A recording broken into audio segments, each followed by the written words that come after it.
Resistance किस तरीके से काम करता है। पिछले मॉड्यूल में हमने सपोर्ट के बारे में समझा था और ये दोनों एक साथ मिले हुए हैं, एक ही चीज है और एक ही तरीके से काम करते हैं, दोनों एक साथ ही काम करते हैं। तो अभी हम सपोर्ट को भी डिफाइन कर लेंगे एक बार अगेन और रेजिस्टेंस को हम समझेंगे कि रेजिस्टेंस काम किस तरीके से करता है। ठीक है, तो जिस तरीके से मैंने आपको सपोर्ट के बारे में समझाया था, सपोर्ट जिस तरीके से मार्केट दो बार टच होता है तो अगेन वो हमारा सपोर्ट बन जाता है। अभी हम रेजिस्टेंस को समझते हैं। फॉर एग्जांपल मार्केट ऊपर जा रही है यहाँ से और मार्केट एक लेवल पे आके फॉर एग्जांपल $7 पे आके मार्केट नीचे आती है और अगेन जो है ना वो $7 पे मार्केट टच करती है और अगेन नीचे आती है। जब दो बार ये सिनेरियो बन जाए, दो बार एक ही लेवल से मार्केट रिवर्स हो रहा है, आप समझ जाएं कि वो रेजिस्टेंस है। ठीक है, अगेन अगर मार्केट वहां पे जाती है तो आपने नजर रखनी है या आपनी जो रेजिस्टेंस लाइन है वो यहाँ पे आपने ड्रॉ करके रख देनी है कि मार्केट वहां पे क्या रिएक्ट करता है, क्या वो ब्रेक करता है। एक सेकेंड, हम इसको यहाँ पे कैंडल को ले लेते हैं। क्या वो सपोर्ट ब्रेक करके ऊपर चला जाता है और वो इस तरीके से यहाँ पे सपोर्ट बना रहा है। ठीक है, दैट मीन्स हम यहाँ पे लॉन्ग की पोजीशन ओपन करेंगे या हम एक तरीके के समझ जाएंगे कि मार्केट यहाँ से ऊपर जाने वाला है। ठीक है, अगर वो रेजिस्टेंस को ब्रेक नहीं करता और यहाँ पे टच करके रिवर्स होने की ट्राई कर रहा है, दैट मीन्स ये हमारा स्ट्रॉन्ग रेजिस्टेंस है और वो अगेन जो हम यहाँ पे हमें ट्रेड लेने में आसानी हो जाएगी, हम उस पर ट्रेड कर सकते हैं या हमें एक कंफर्मेशन हो जाएगी कि ये एक रेजिस्टेंस है। यहाँ पे मार्केट के अंदर जो है वो प्रॉब्लम हो सकती है क्योंकि पास में वो हो चुका है दो बार, तो अगेन वो हमारा एक रेजिस्टेंस है। जब तक वो ब्रेक नहीं होता तब तक वो हमारा रेजिस्टेंस है और जैसे ही वो ब्रेक हो जाता है, ठीक है, जैसे मैंने आपको यहाँ पे ये समझाया है, जैसे वो ब्रेक हो जाता है तो वो सपोर्ट बन जाता है। अगेन अगर वो आएगा तो वो हमारा सपोर्ट बन जाएगा, जैसे मैंने आपको पिछली वीडियो में समझाया था। ठीक है, तो रेजिस्टेंस इसी तरीके से काम करता है। एक बार हम अगेन जो है इसको कर लेते हैं। मैं इसको यहाँ से सब चीजों को रिमूव करके एक बार अगेन आपको जो है वो समझा देता हूँ। तो फॉर एग्जांपल बीटीसी यहाँ पे $16,000 से ऊपर की तरफ जा रहा है। ठीक है, तो एक लेवल है फॉर एग्जांपल $17,000, तो वहां से मार्केट नीचे पुश हो जाता है। ठीक है, और अगेन उस लेवल पे आता है और अगेन वहां से नीचे आ जाता है। आप समझ जाए जब दो लेवल्स आपको एक ही जगह पे दो लेवल्स मिले ऊपर जाते वक्त वहां पे, तो आप समझ लें कि वो रेजिस्टेंस है। ठीक है, और उसके बाद अगेन मार्केट अगर उसकी तरफ जाता है तो वो अगेन मार्केट रिवर्स होगा, तो वहां पे आप अपनी पोजीशन ले सकते हैं और ये आप अपने हिसाब से आपकी कंफर्मेशन हो जाएगी कि ये एक रेजिस्टेंस है, यहाँ से मार्केट ऊपर नीचे हो सकता है। एक और चीज मैं आपको समझानी थी यहाँ पे, मैं इसको यहाँ पे सबको रिमूव कर लेता हूँ। सपोर्ट जो है ना, आपने आइडेंटिफाई मार्केट के जब अंदर आप करते हैं ना, तो आपने ऐसा नहीं कि लेवल होता है सपोर्ट का। ठीक है, आपने यहाँ पे आना है, ये पोजीशन वाले पे, सॉरी पोजीशन वाले पे नहीं, आपने ये ट्रेंड लाइन वाले पे आना है और यहाँ पे आपको मिलेगा एक ऑप्शन, मुझे यहाँ पे मिल नहीं रहा क्योंकि मैंने यहाँ पे फेवरेट में ऐड किया हुआ है। आप लोगों के लिए मैं यहाँ पे ढूंढने की ट्राई कर रहा हूँ। आई थिंक यहाँ पे मिलेगा आपको, ये जो ड्राइंग वाला ऑप्शन है, यहाँ पे आएंगे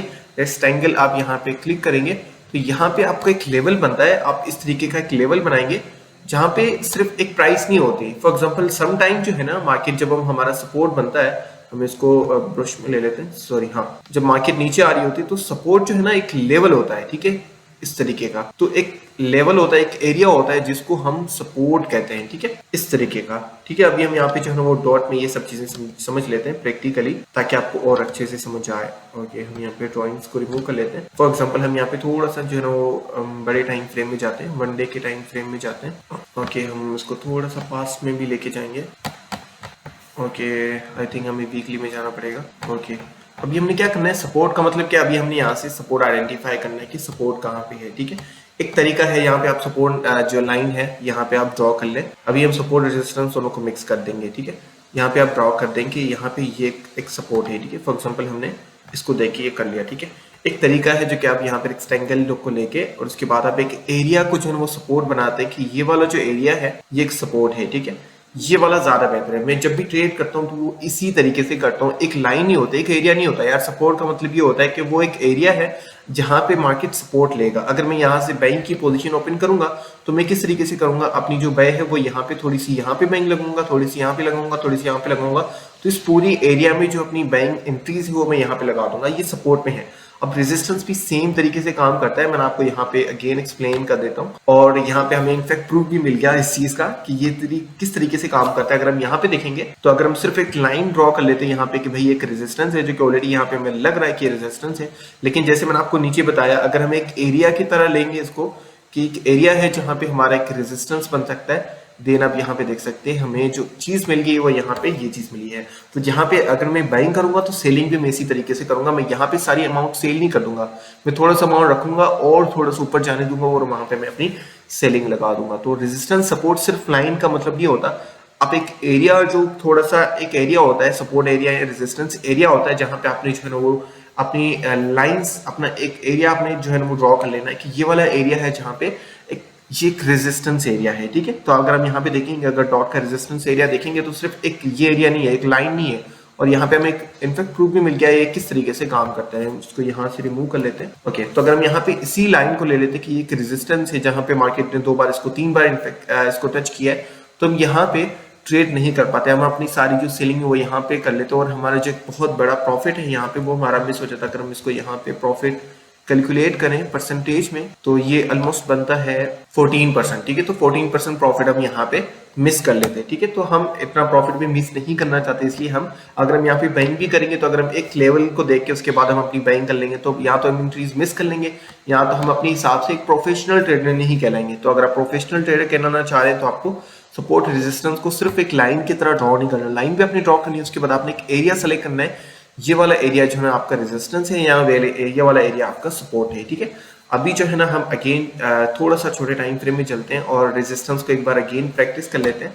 एक और चीज़ मैं आपको बता दूं, ये जितनी भी चीज़ें हैं ना, ये जो मैं आपको सिखा रहा हूँ ये आपको बिल्कुल भी समझ नहीं आएंगी, ठीक है, जब तक आप खुद जाके प्रैक्टिस नहीं करेंगे। ये सब चीज़ें जो ट्रेडिंग है, आप अपने से बहुत से लोग पूछते हैं कि सर आपने ट्रेडिंग कहाँ से सीखी है, तो मैंने पेपर ट्रेडिंग करके ट्रेडिंग सीखी है। मैंने खुद ही गलतियां की हैं, खुद ही उसको सुधारा है, खुद ही प्रैक्टिस की है और प्रैक्टिस से ही सीखा है। इस वीडियो से आपको कुछ भी समझ नहीं आएगा यार, 10% भी समझ नहीं आएगा जब तक आप खुद जाके प्रैक्टिस नहीं करेंगे। इस वीडियो को देखने के बाद अगर आपके माइंड में आता है, अगर आपको समझ में भी आता है ना, तो मैक्सिमम 10 दिन तक आपको याद रहेगा, ठीक है। उसके बाद आपको सपोर्ट रेजिस्टेंस का समझ ही नहीं आएगा। जो भी ट्रेडिंग आप सीख रहे हैं आपको समझ नहीं आएगा। अगर आप समझना चाहते हैं तो प्रैक्टिस लाजमी है। जैसे अब ये कोई भी मॉड्यूल देखते हैं उसके बाद जाके उसकी प्रैक्टिस करें, अगेन उसके बाद नेक्स्ट मॉड्यूल पे जाए, अगेन इस तरीके से काम करने आपने। अभी हम थोड़ा सा छोटे टाइम फ्रेम में आ गए हैं, 15 मिनट के टाइम फ्रेम में। सपोर्ट रेजिस्टेंस हर टाइम फ्रेम में काम करता है, जिस टाइम फ्रेम में आप जाएंगे उस टाइम फ्रेम में आपके लिए काम कर रहा होता है, ठीक है। और जब हम शॉर्ट ट्रेडिंग कर रहे होते हैं तो लॉन्ग टाइम फ्रेम में जो रेजिस्टेंस है वो हमने लाजमी देखने होते हैं।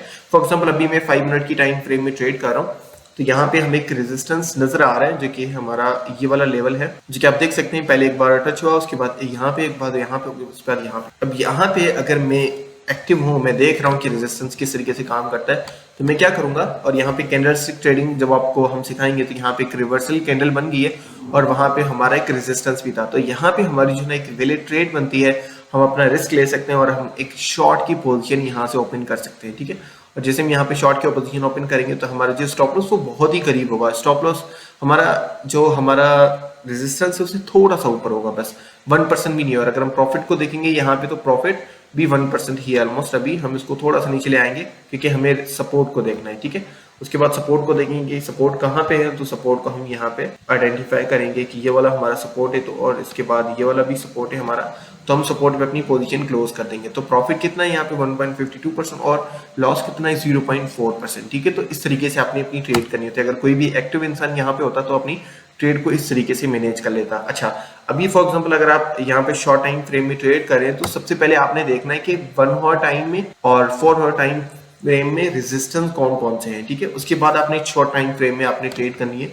अब फॉर एग्जांपल मुझे 15 मिनट की टाइम फ्रेम में ट्रेडिंग करनी है, तो मैं यहाँ से सबसे पहले रेजिस्टेंस एरिया निकालूंगा कि कौन सा एरिया जो है यहाँ पे रेजिस्टेंस एरिया है। तो मैं यहाँ से अपनी रेजिस्टेंस एरिया को देख लूंगा जो कि ये वाला है, ठीक है। हम इसको थोड़ा सा और नीचे ले आते हैं। अब मैंने ये वाला एरिया क्यों निकाला, हम यहाँ पे डायरेक्टली ट्रेंड लाइन भी ड्रॉ कर सकते हैं। जो मेरा तरीका है, मैं जिस तरीके से रेजिस्टेंस एंड ट्रेंड लाइन को देखता हूँ वो इसी तरीके से करता हूँ, ठीक है। अब ये वाला एरिया यहाँ पे भी हमारा रेजिस्टेंस है, बेशक ये बहुत स्ट्रॉन्ग है, लेकिन ऊपर वाला यहाँ पे देखेंगे तो यहाँ पे भी हमारा एक रेजिस्टेंस है। तो ये दोनों को मिला के हमारा एक ही रेजिस्टेंस बनता है। जब अगर हम पोजीशन क्लोज करेंगे तो नीचे की रेजिस्टेंस से भी कर सकते हैं, ऊपर वाले रेजिस्टेंस से भी कर सकते हैं। इसी ये होता है कि समटाइम जब हम सिर्फ लाइन ड्रॉ करते हैं ना, फॉर एग्जांपल अगर मैं ये वाली पिक्चर जो है यहाँ से रिमूव कर लेता हूँ, रेक्टेंगल हमारा अगर मैं यहाँ से रिमूव कर लेता हूँ, तो यहाँ से अगर मार्केट थोड़ा सा ऊपर भी जाता है ना, तो मैं यहाँ पे फंस जाऊंगा कि मार्केट जो है ना ऊपर जाने वाला है, क्योंकि उसने अपनी रेजिस्टेंस को ब्रेक कर लिया। या रेजिस्टेंस जो है वो अगर फॉर एग्जांपल मार्केट यहाँ पे आता है, मैं इसको यहाँ से रिमूव करके फॉर एग्जांपल मार्केट थोड़ा सा बाहर निकलता है, यहाँ पे आता है, तो मैं धोखे में आ जाऊंगा कि यहाँ पे ये जो रेजिस्टेंस है वो ब्रेक हो गया, क्योंकि मैंने सिर्फ एक लाइन ड्रॉ की हुई है। लेकिन अगर हम एक्चुअली में देखेंगे तो रेजिस्टेंस पूरा ये एक एरिया है, ठीक है। ये वाला पूरा एक एरिया जो हमारा एक रेजिस्टेंस है, ठीक है। तो मैं अगर इसको ब्रेक करके यहाँ से मार्केट यहाँ से ऊपर निकल जाता है, दिन में अपनी जो एक पोजीशन है वो यहाँ से ओपन कर सकता हूँ, ठीक है। अगर ये वाला एरिया यहाँ पे ब्रेक होके थोड़ा सा ऊपर निकल के फिर अगेन सपोर्ट पे आता है, देन मैं यहाँ से अपनी एक पोजीशन ले सकता हूँ लॉन्ग की। अदरवाइज मैं यहाँ पे शॉर्ट ही करूंगा और शॉर्ट के बाद स्टॉप लॉस लगा दूँ। और एक और चीज मैं आपको बता दूं, सपोर्ट रेजिस्टेंस पे अगर आप ट्रेड कर रहे होते हैं तो फॉर एग्जांपल हम यहाँ से अगर ट्रेड लेते भी हैं, फॉर एग्जांपल हमने यहाँ से शॉर्ट की पोजीशन ओपन कर ली, अगर वो पोजीशन स्टॉप लॉस हिट कर जाती है उसके बाद मैंने क्या करना है, वहां से ही लॉन्ग की पोजीशन ओपन कर लेनी है। एक बार मेरा एसएल हिट हो गया, वही लॉस जो मैंने एसएल वहां पे हिट हुआ है, वो जो लॉस मैंने वहां पे किया है वही मैंने यही ट्रेड से रिकवर करना है, ठीक है। और इस तरीके से करना है कि आपका लॉस रिकवर हो जाए, ठीक है। और उससे ज्यादा आपने लालच नहीं करनी। सपोर्ट रेजिस्टेंस बहुत ही ईजी है और इन दोनों को आपने लाजमी समझना है। इस दोनों को आपने अगर समझ लिया तो बाकी ट्रेडिंग की स्ट्रेटजी जितनी भी है वो आप आराम से सीख जाएंगे। अभी हम रेजिस्टेंस सपोर्ट को मिला के एक बार जो है ना वो पेपर ट्रेडिंग पे जो है ना वो पेपर पे थोड़ा सा जो है ना वो सीख लेते हैं कि किस तरीके से काम करता है। ओके, तो हम प्रैक्टिकली देखेंगे कि एक्चुअली रेजिस्टेंस किस तरीके से काम करता है। रेजिस्टेंस का मतलब ये होता है कि वो मार्केट को नीचे जाने नहीं देगा। फॉर एग्जांपल मार्केट यहाँ से ऊपर की तरफ जा रही है, ठीक है, तो यहाँ से एक पॉइंट मिलता है जहाँ से मार्केट, हमें पॉइंट क्यों मिलेगा, क्योंकि यहाँ से मार्केट अगेन नीचे आके उसी पॉइंट से मार्केट नीचे आएगी। जब हमें दो पॉइंट्स मिल जाते हैं, जैसे मैंने सपोर्ट की बात की थी, एक और चीज़, सपोर्ट अगर वहाँ से सपोर्ट लेके अगर नीचे आ जाता है ना तो वो भी हमारा रेजिस्टेंस बन जाएगा, ठीक है। जो पहले सपोर्ट था जो हमने पिछली वीडियो में देखा था, तो जब सपोर्ट ब्रेक होता है ना, फॉर एग्जांपल ये सपोर्ट था, सपोर्ट जैसे ही ब्रेक हुआ ना, जब ऊपर मार्केट जाएगा तो वो हमारा रेजिस्टेंस बन जाएगा। और जब भी मार्केट वहाँ पे जाएगा तो वो रेजिस्टेंस बनता जाएगा जब तक वो ब्रेक नहीं हो जाता। अगर वो ब्रेक हो जाता है दैट मीन्स वो हमारा रेजिस्टेंस नहीं रहा। अब अगेन एक बार समझ लेते हैं, हम रेजिस्टेंस कब मानेंगे, जब फॉर एग्जांपल मार्केट यहाँ से ऊपर की तरफ जा रहा है, अगेन मार्केट नीचे जाता है, अगेन मार्केट ऊपर जाता है, ठीक है। तो ये वाला हमारा एक लेवल, आप ये समझ लेते हैं कि ये हमारा वाला जो लेवल है ये हमारा एक रेजिस्टेंस है। अगर मार्केट अगेन ऊपर जाने की ट्राई करेगा तो यहाँ से